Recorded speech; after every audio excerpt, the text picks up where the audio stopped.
العلم واليقين والقبول والانقياد فادر ما أقول والصدق والإخلاص والمحبة وفقك الله لما أحبه.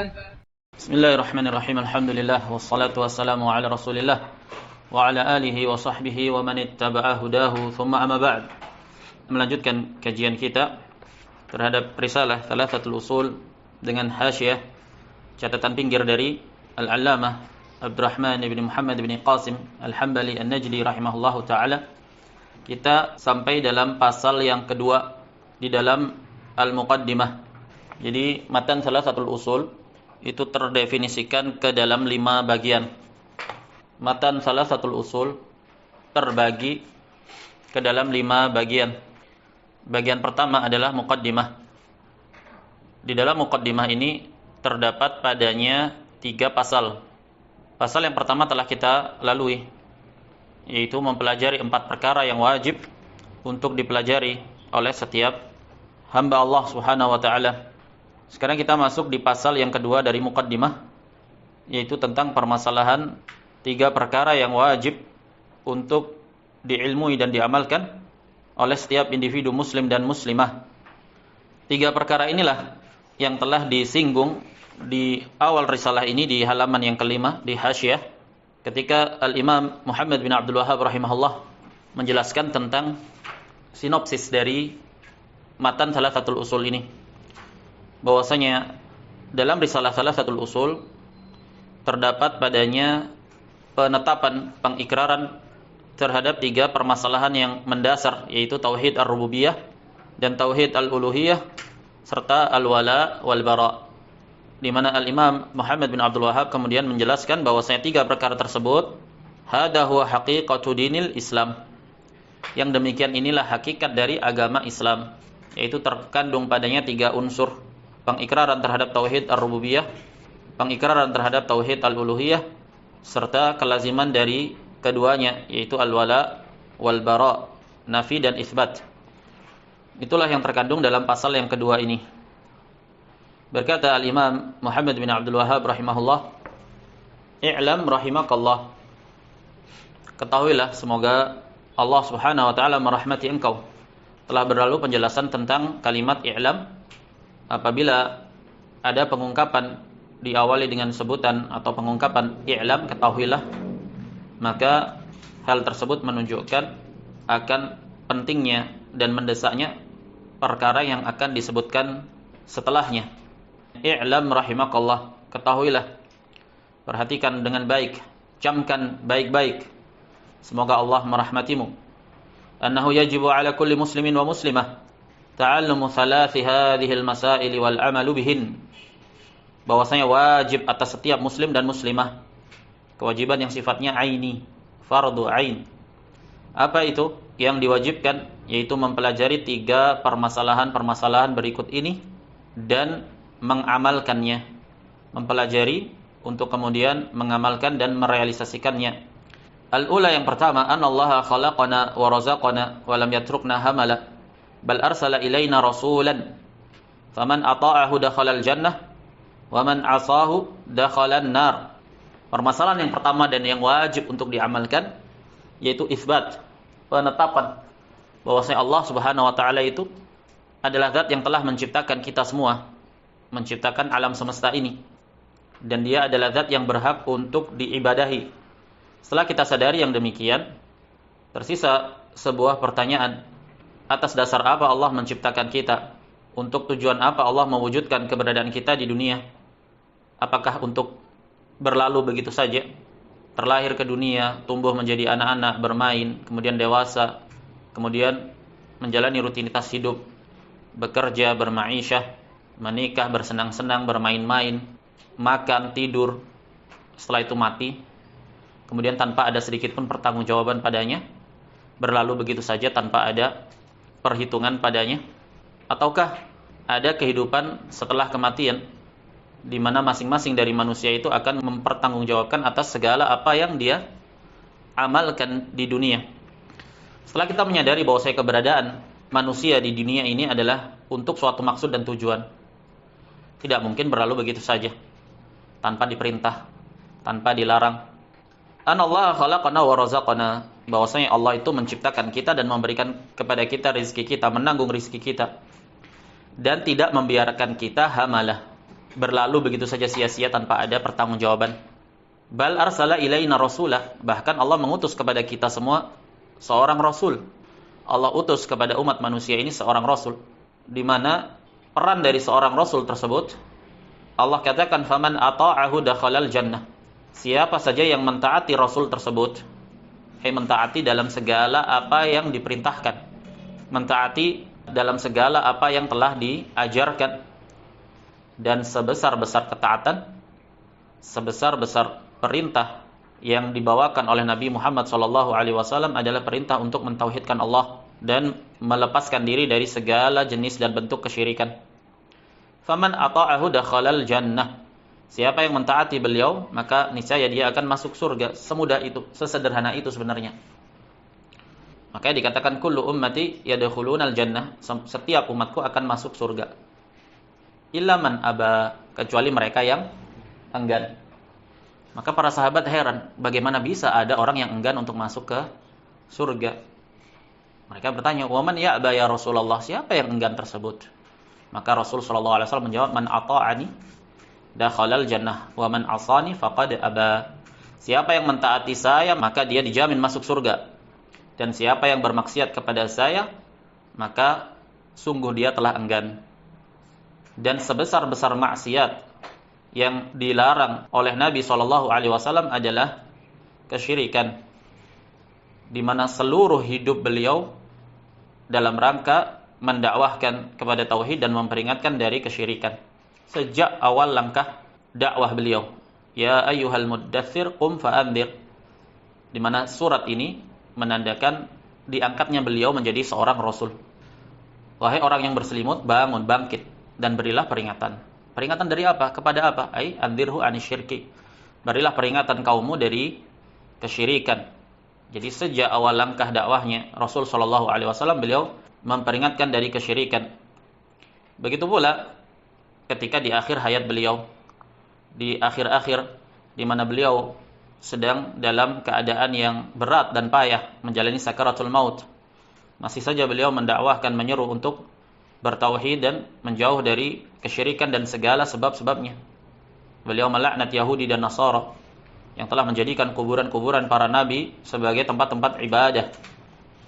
Dan beliau juga berdoa kepada Allah, memohon agar kuburan beliau tidak dijadikan sebagai tempat ibadah yang disembah.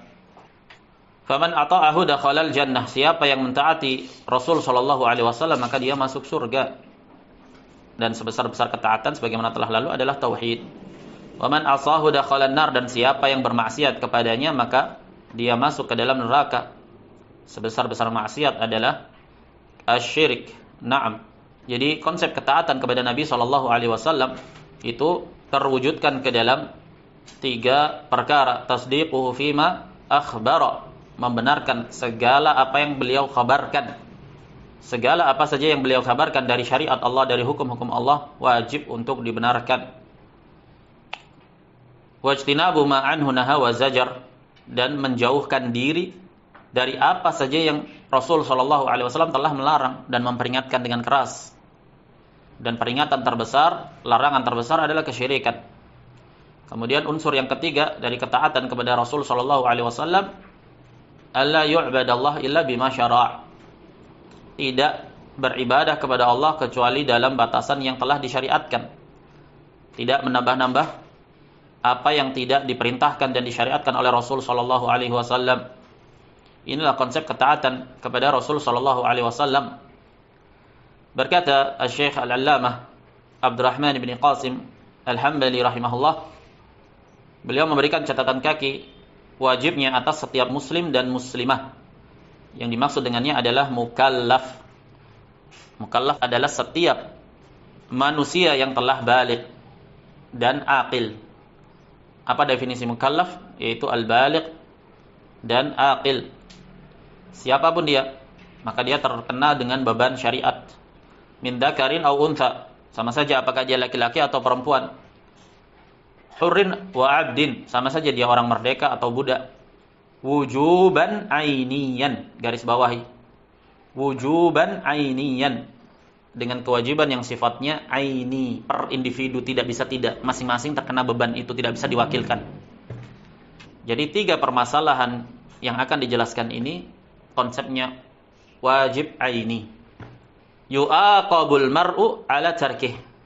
Seseorang itu dihukum karena sebab meninggalkannya, tidak mau mempelajarinya, acuh tak acuh darinya, masa bodoh darinya. Karena dia perkara yang sangat asasi dan fundamental, yang tidak sah keislaman dan tauhid seseorang kecuali di atas pengetahuan akan yang demikian itu.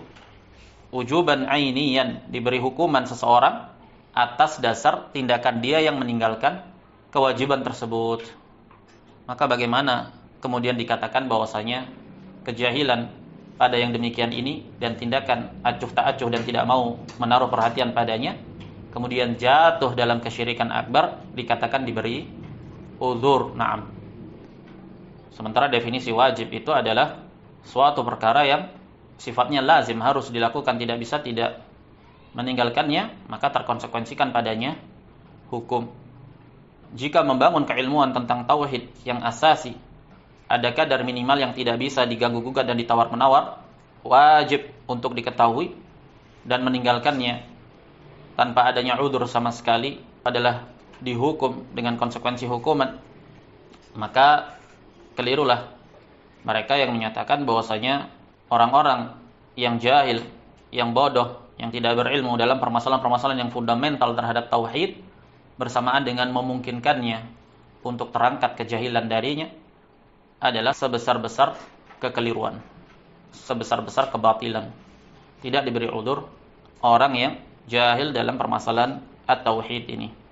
Kemudian beliau memberikan catatan kaki, pada catatan kaki nomor yang kedua, bahwasanya yang wajib atas setiap muslim dan muslimah mempelajari 3 permasalahan yang akan disebutkan ini dan mengamalkannya, ai ma'rifatuhunna wa i'tiqadu ma'anihinna, yaitu mengetahuinya, memahaminya permasalahan-permasalahan tersebut, dan meyakini makna-makna yang terkandung padanya.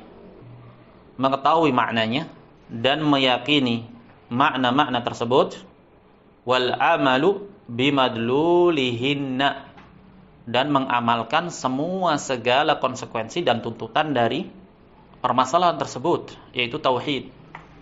Dia harus bangun di atas ma'rifat, keilmuan, bahwasanya tidak ada yang berhak diibadahi kecuali Allah.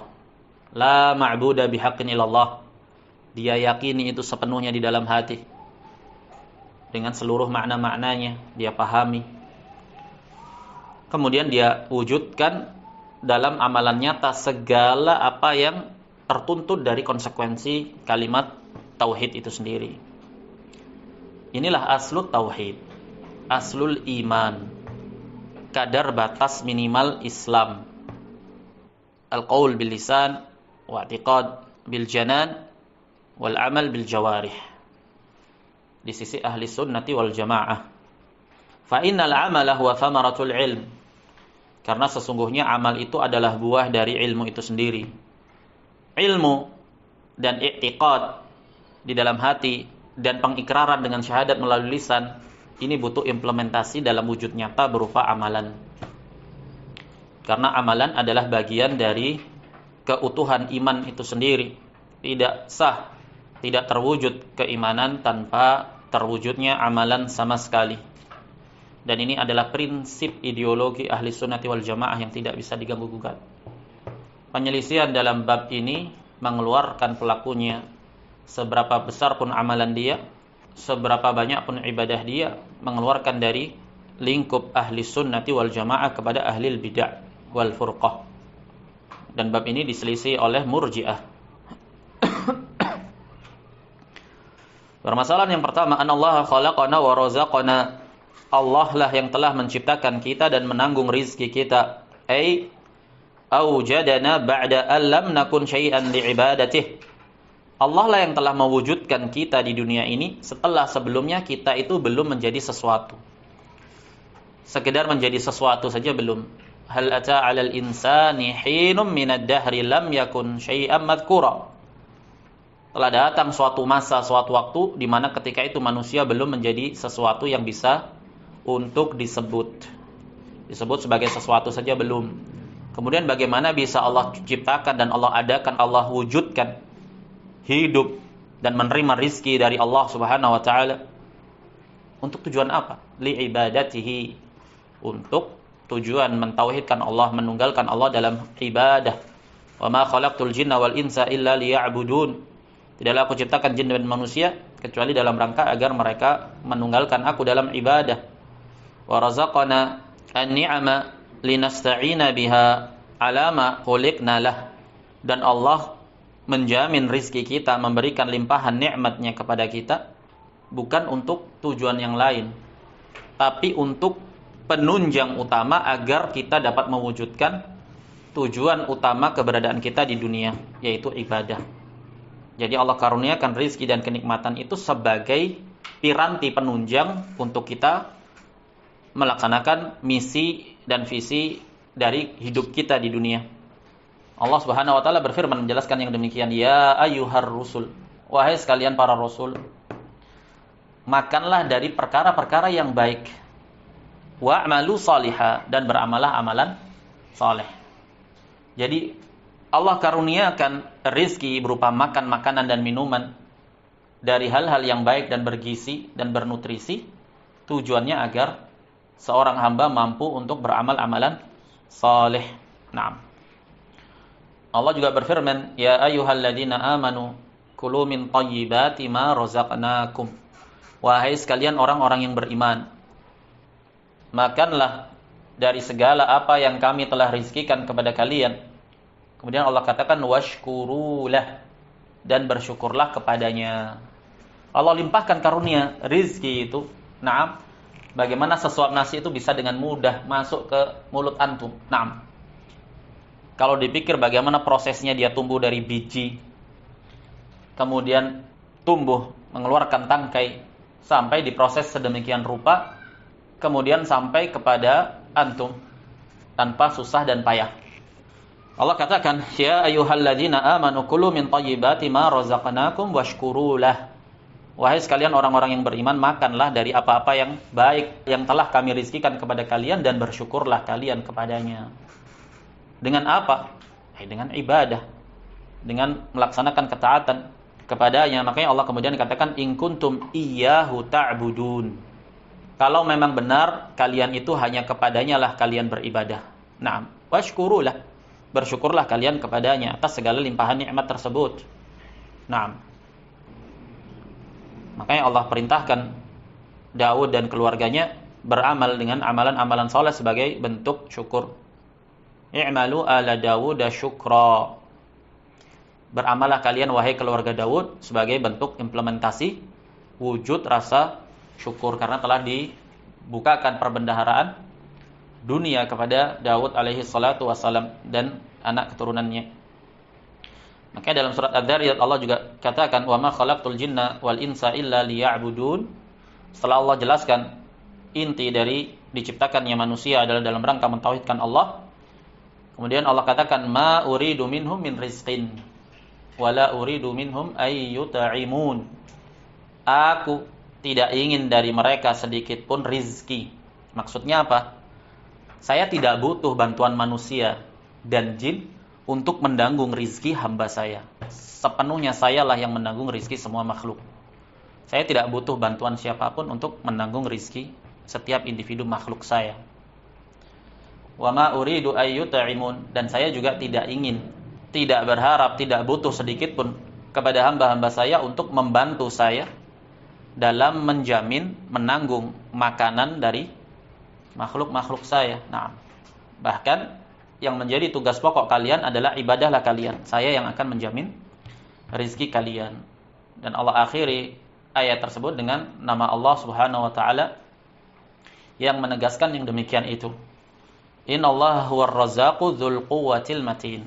Sesungguhnya Allah itulah Ar-Razzaq, yang maha menanggung rizki. Tidak cukup dengan itu. Allah katakan dzul quwwatil matin, yang maha kuat lagi maha tangguh. Telah Allah tegaskan, Allah lah satu-satunya yang menanggung rizki hambanya. Di samping itu, Allah jelaskan, bahwasanya Allah itu maha kuat dan maha tangguh. Jadi masihkah ada keraguan dan kecemasan untuk rezeki kita itu terabaikan? Jika yang menjamin saja adalah Ar-Razzaqu dzul quwwatil matin. Saya ini sang pemberi rezeki. Tidak cukup sekedar sang pemberi rezeki. Saya sang pemberi rezeki dan sang maha kuat lagi maha tangguh. Nah, siapa orang terkaya di dunia ini? Mahasiswa? Jeff Bezos. Siapa? Yang punya Amazon. Yang punya Amazon? Iya. Bukan yang punya Facebook? Oh, iya sudah naik level. Sudah naik level? Ya, yang punya Amazon. Sudah jadi nomor 1 dia. Anggaplah, jangan orang kafir lah. Kita, yang punya Rajihi Bank di Saudi, Iya. Naam. Atau siapa lagi? Pokoknya tuan minyak di Timur Tengah sana. Naam. Kamu mondok saja. Saya yang jamin mukafa'ah bulanan antum. Misalkan. Kira-kira ada nggak kita rasa khawatir? Itu dari manusia. Naam. Yang rezekinya Allah yang tangguh. Nah ini Allah katakan bahwasanya Allah Ar-Razzaq dzul quwwatil matin. Saya ini Ar-Razzaq, sang pemberi rezeki. Dan sang maha kuat lagi maha tangguh. Nah, kamu ibadah saja sudah. Saya yang tanggung semuanya, katanya Allah Subhanahu wa taala. Naam. Hanya saja memang terkadang manusia itu diuji dengan rasa takut itu. Walanabluwanakum bisyai'in minal khaufi wal ju' wa naqsin minal amwali wal anfusi was samarat. Diuji, galau. Padahal dia masih makan, masih kenyang hari itu. Naam. Tapi terlalu panjang memikirkan hari esok yang belum pasti. Naam. Dia lagi menikmati rizki di hari itu, dia lupa bahwasanya siapa yang menjamin rizki dia di hari itu dan kemarin. Dia pula lah yang akan menjamin rizkinya di hari esok. Nah, tapi kadang orang mikir sesuatu yang belum ada, ujian. Ditakut-takuti oleh syaitan. Gimana nanti kalau fakir, gini terus talabul ilmi terus. Gimana nanti masa depan saya? Dihantui dengan was-was yang tidak ada ujungnya. Naam. Jadi siapa saja yang memahami ayat tersebut, ketika Allah katakan innallaha huwar razzaqu dzul quwwatil matin, sendaknya dia sudah lapang, sudah tenang. Yang menanggung adalah Ar-Razzaq dzul quwwatil matin. Dan jangan lupa huwallazi yudabbirul amr. Yang mengatur segala tatanan alam semesta ini adalah Allah Subhanahu wa taala. Naam. Allah sudah atur sedemikian rupa. Antum jalani saja sebagai seorang hamba berperan. Nah, Allah yang menciptakan sebab dan yang menciptakan hasilnya. Khaliqus sabab wal musabbab. Khaliqul asbab wal musabbabat. Allah yang menciptakan sebab, Allah pula yang menciptakan hasilnya. Nah, walam yatrukna hamala. Allah tidak membiarkan kita begitu saja tanpa suatu maksud dan tujuan. Ai muhmalin. Muhmal, tidak diperdulikan. Ya sudah, hidup saja seperti binatang, ternak, makan, minum, tidur, buang kotoran, kawin. Naam. La, bukan untuk itu hidup. Mu'attilin, sudah. Mu'attilin, tidak ada konsekuensi dari kehidupan itu apa. Sudah begitu saja, sia-sia, tanpa perhitungan, tanpa pertanggungjawaban. Naam. Kalau gitu kan akan sama antara orang-orang yang bertakwa dan orang-orang yang fajir. Naam. Syibhul bahaim, apakah kita dibiarkan begitu saja semisal binatang ternak, semisal hewan ternak? La nu'mar wa la nunha, tidak diperintahkan, tidak pula dilarang. Qala ta'ala, ayahsabul insanu ayutraka suda. Apakah manusia mengira mereka dibiarkan begitu saja bermain-main di dunia ini tanpa pertanggungjawaban? Wa qala afahasibatum annama khalaqnakum abatha wa annakum ilaina la turja'un. Fata'ala Allahul Malikul Haq, la ilaha illahu. Apakah kalian mengira bahwasanya kami ciptakan kalian itu abath? Abath, sia-sia, tanpa ada maksud dan tujuan, tanpa dimintai pertanggungjawaban. Dan apakah kalian mengira bahwasanya kalian tidak akan dikembalikan kepada kami? Naam. Maha tinggi Allah Al-Malikul Haq. Tidak ada ilah kecuali Dia. Jadi ayat ini mengisyaratkan bahwasanya maksud dari penciptaan manusia itu adalah dalam rangka untuk menunggalkan Allah Subhanahu wa taala dalam seluruh jenis ibadah dan tidak mempersekutukannya dalam hal yang demikian. Allah katakan afahasibatum annama khalaqnakum abatha wa annakum ilaina la turja'un. Kemudian Allah akhiri la ilaha illahu. Tidak ada yang berhak untuk disembah kecuali Dia. Nah, berarti kalau begitu tujuan Allah menciptakan kalian itu bukan untuk abath, tanpa maksud dan tujuan, tapi untuk mewujudkan la ilaha illahu. Wa fil haditsil qudsi, dan dalam hadis qudsi, Ibnu Adam khalaqtuka li ajli wa khalaqtu kulla syai'in li ajlika fala tal'ab. Katanya Allah Subhanahu wa taala dalam hadis qudsi, wahai anak Adam, saya menciptakan engkau li ajli, untukku, untuk menghambakan diri kepadaku. Dan saya menciptakan segala sesuatunya untukmu. Naam. Untukmu wahai anak Adam. Fala tal'ab. Kalau begitu jangan kamu bermain-main. Naam. Segala sesuatu yang telah diciptakan untukmu itu gunakan sebaik mungkin untuk menjalankan misi kehidupanmu, yaitu mentauhidkan Allah Subhanahu wa taala. Bal khuliqna lina'budahu wahdahu la syarikalah. Bahkan kita ini diciptakan dalam rangka untuk mentauhidkan Allah dan memurnikan Allah dari segala kesyirikan. La syarikalah, tidak ada sekutu, serikat bagi Allah dalam hal ibadah, dalam hal penciptaan alam semesta ini. Bal arsala ilaina rasula, bahkan Allah mengutus kepada kita seorang rasul. Siapa dia? Wa Muhammad sallallahu alaihi wasallam. Arsalahu billahi bil huda wa dinil haq. Allah mengutus Nabi sallallahu alaihi wasallam dengan al-huda dan dinul haq. Al-huda itu apa? Al-ilmu. Naam. Al-ilmu bi tauhidillah. Wa dinul haq adalah amal. Jadi agama ini adalah ilmu dan amal. Ilmu terhadap tauhid dan pengamalan terhadap tauhid dengan segala konsekuensinya, termasuk menjalankan perintah dan meninggalkan larangan. Itu adalah buah dari tuntutan tauhid. Naam. Wa hadza aslun 'azimun min usulid din, dan ini termasuk dari pokok yang asasi, yang mendasar, yang agung di dalam pokok-pokok dasar ad-din, agama ini. At-tauhid, al-islam. Yajibu alaina ma'rifatuhu wa i'tiqaduhu wal 'amalu bimuqtadahu. Wajib atas kita dengan kewajiban yang sifatnya aini, fardu ain, tidak bisa diwakilkan. Tidak boleh bagi seorang pun yang menisbatkan diri sebagai umat nabinya Muhammad sallallahu alaihi wasallam kemudian dia tidak tahu menahu untuk apa Nabi Muhammad sallallahu alaihi wasallam ini diangkat menjadi nabi dan diutus sebagai rasul. Kemudian dia tidak tahu menahu apa dakwah yang didakwahkan oleh Nabi Muhammad sallallahu alaihi wasallam dan inti risalah yang beliau emban. Tidak boleh seorang pun menisbatkan sebagai umat Muhammad, dia tidak tahu menahu Muhammad ini sebenarnya membawa dakwah apa ke dunia ini, membawa pesan apa dari Allah Subhanahu wa taala. Kalau dikatakan yang penting kan akhlaknya baik, yang penting hidupnya baik, yang penting baik hati, yang penting tidak menipu, yang penting tidak menghibai tetangga. Naam, baik hati. Yang penting tidak iri dengan kesuksesan orang lain. Naam. Dia kira agama itu seperti itu saja. Memang Rasul sallallahu alaihi wasallam diutus, "Innama bu'itsu liutammima makarimal akhlaq." Hanyalah aku diutus untuk menyempurnakan kemuliaan akhlak. Apakah masih dikatakan baik hati orang yang tidak berakhlak kepada Allah Subhanahu wa taala? Dia tidak ibadahi. Naam. Dia acuhkan perintah-perintahnya. Bahkan dia nistakan dengan kesyirikan. Naam. Itu sejelek-jelek akhlak dan serendah-rendah akhlak. Kalau dikatakan baik hati kepada manusia, bagaimana dikatakan baik hati kepada manusia?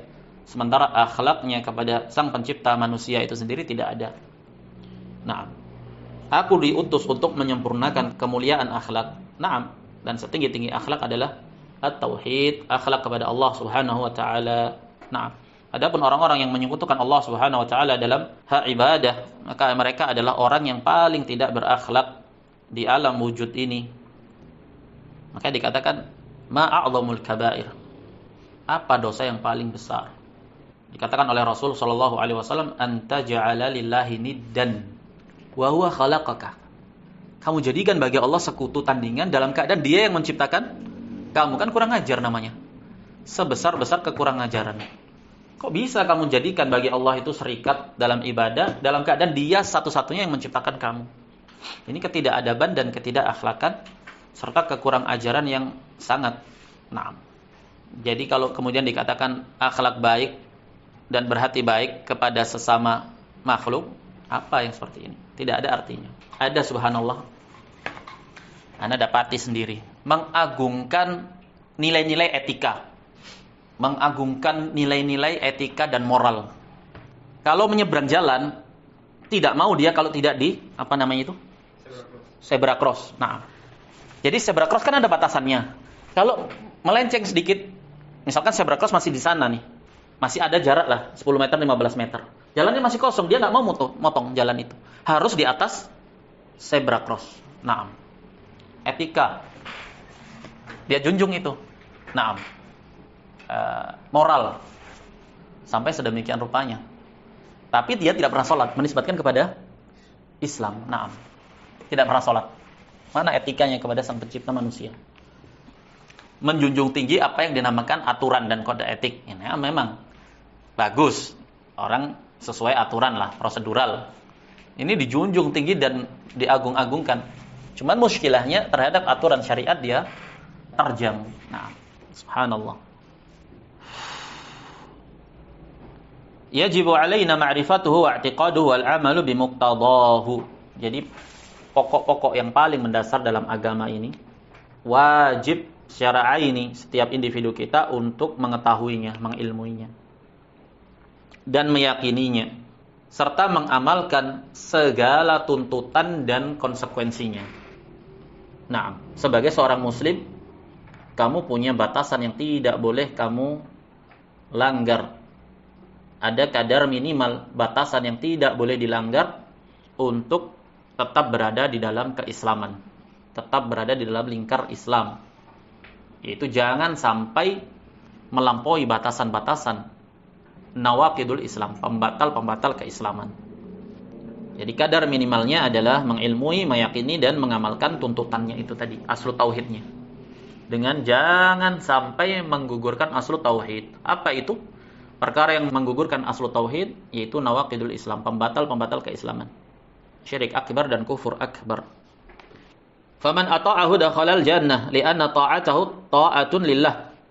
Siapa yang mentaati Rasul sallallahu alaihi wasallam, maka dia masuk ke surga.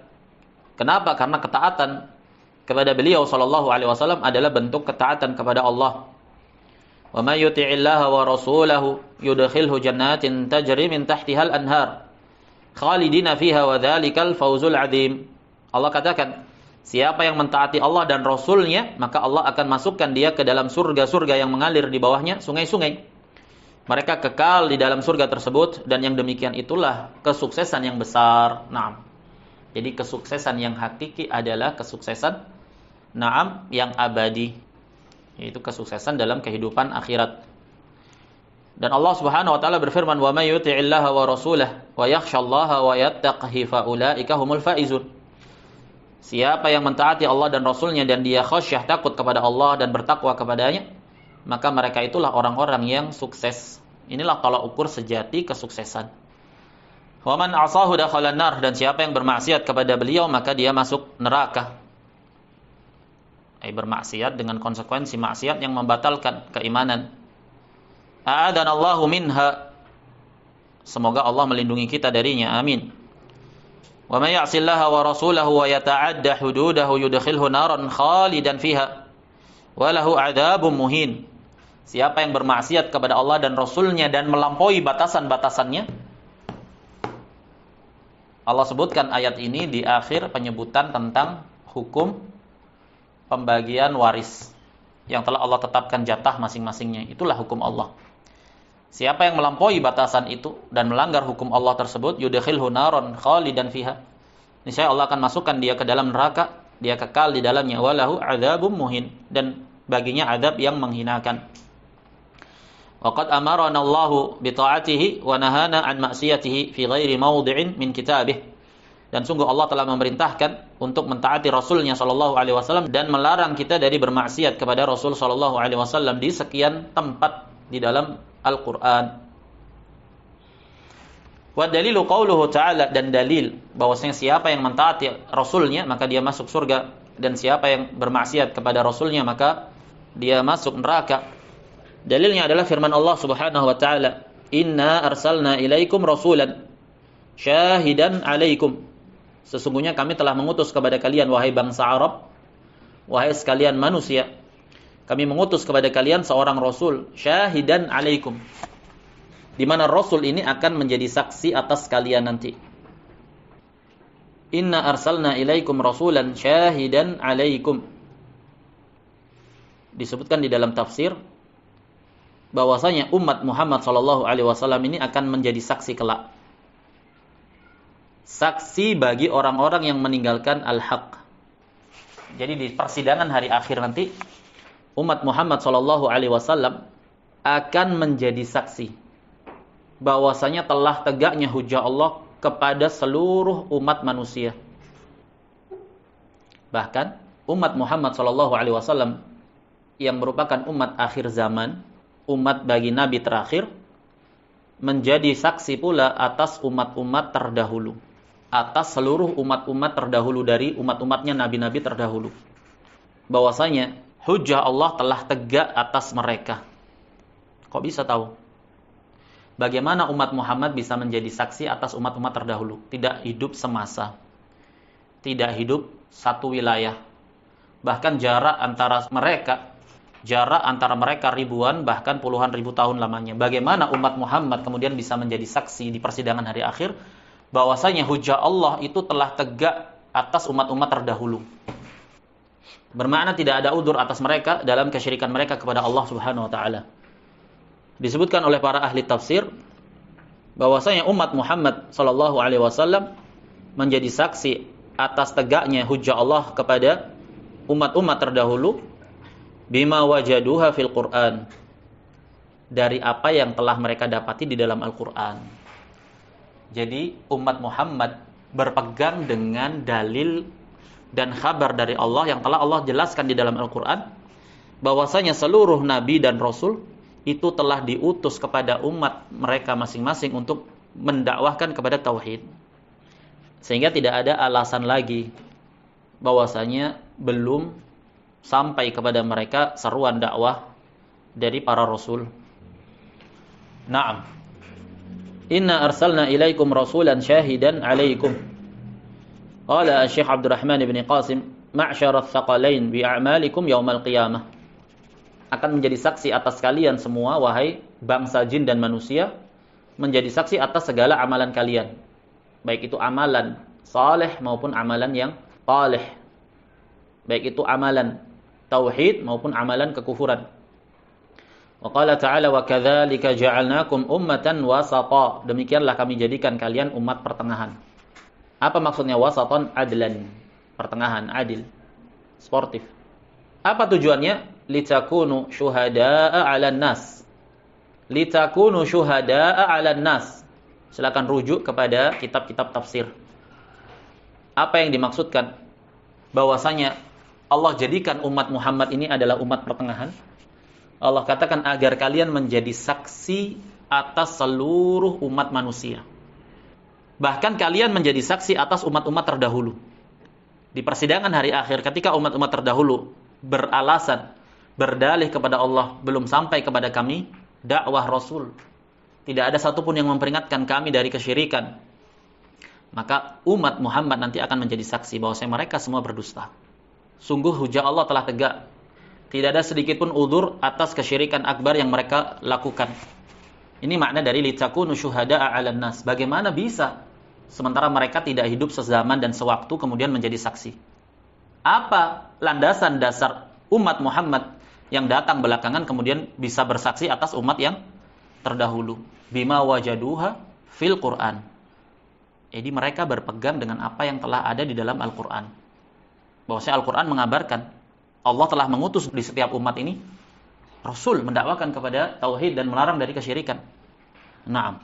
Wa yakuna ar-rasulu 'alaikum syahida, dan agar Rasul tersebut, ai Muhammad sallallahu alaihi wasallam, atas kalian juga menjadi syahida, menjadi saksi.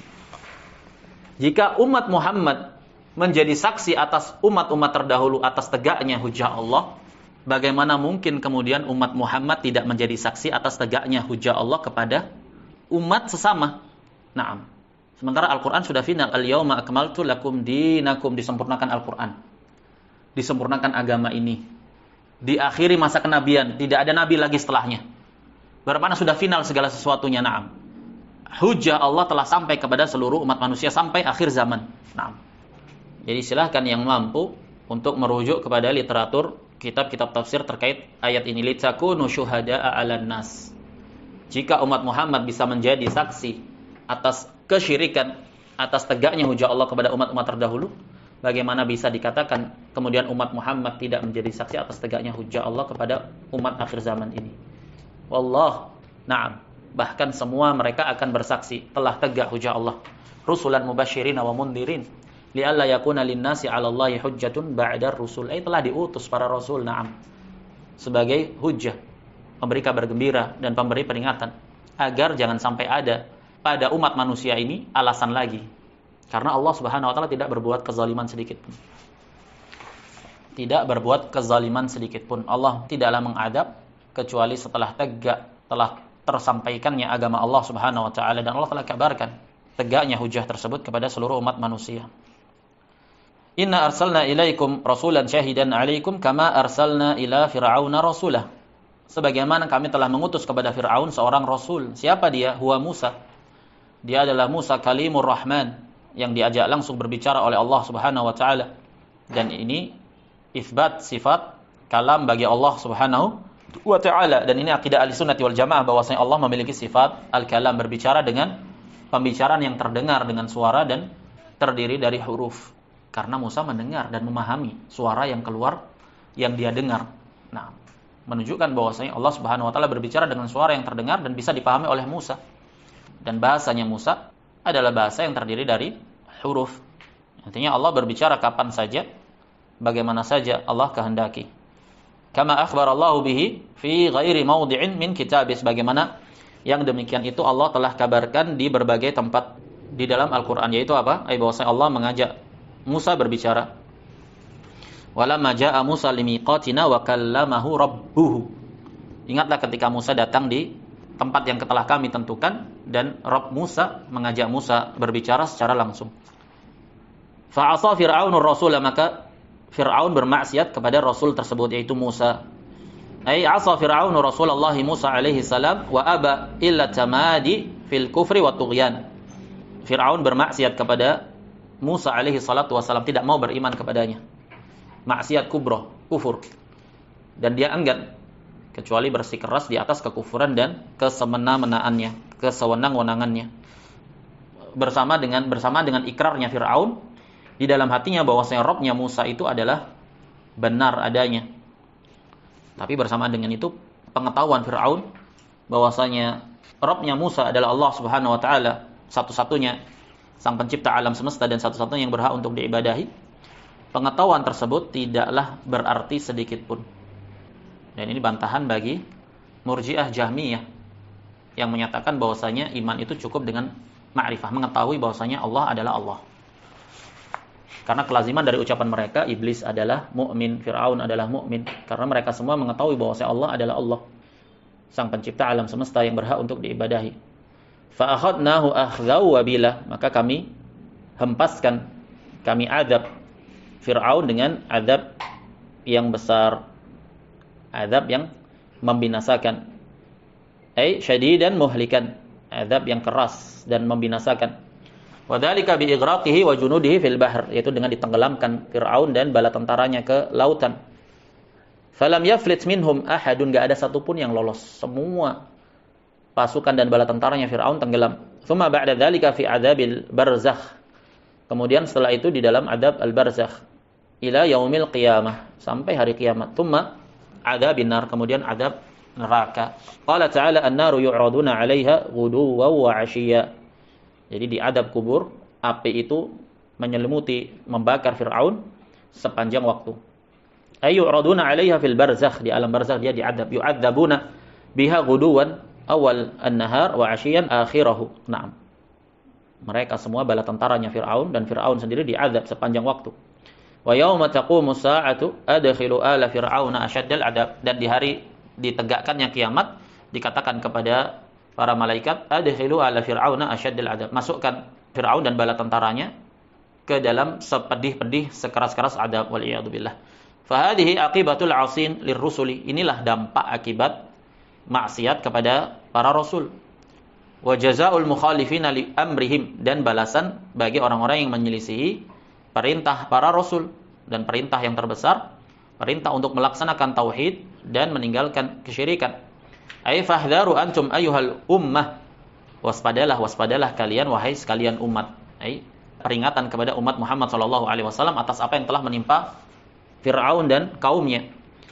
An ta'su nabiyakum Muhammadan sallallahu alaihi wasallam, awas, hati-hati, waspada kalian dari bermaksiat kepada nabi kalian yaitu Muhammad sallallahu alaihi wasallam. Jangan sampai menimpa kalian apa yang telah menimpa Fir'aun dan bala tentaranya. Fayahullu bikum kama halla bihim min iqabillahi wa alimi adabih. Naam, sehingga menimpa kalian sebagaimana telah menimpa mereka Fir'aun dan bala tentaranya dari hukuman Allah yang pedih, dari adab Allah yang pedih, fid dunya wal barzakh wa fil akhirah.